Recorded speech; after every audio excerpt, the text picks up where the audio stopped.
Hey, this is Mrs. Downs, the English teacher here, giving you a quick lesson on point of view. And a lot of people are intimidated by determining first person versus third person point of view. And I really think there's a trick to help you understand it and to see that it's really not too complicated. The first thing I want to tell you is that first person, you're going to see this an awful lot. You're going to see first person equals I. To me, the symbols for one and I are awfully similar, and so that might be a good trick for you. So I'm going to go ahead and tell you a quick story in first person. Stick with me here. And I want you to notice the I that you hear often in that. First person, you ready?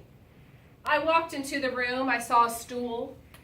I looked at it and wondered if I should sit there. I decided to. I sat on the stool and looked around. Now, hold that thought. Now I'm going to switch you to third person. Mrs. Downs walked into the room. She looked at a stool. She thought about that stool and decided to sit there. She sat on the stool and looked around the room. Everything I did there was changed from I to either Mrs. Downs or she. That made it third person. I was talking as if I were outside of myself. When I'm speaking as if I'm outside of myself, watching what's happening, referring to myself as she or Mrs. Downs, I am now speaking in third person. When I came in the first time and I said that I equals first person, right? I walked into the room, I saw the stool.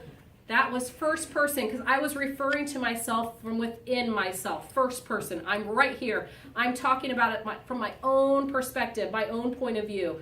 That's your big difference between first and third person. Great trick. When you hear things like I over and over again, you probably have it in first person.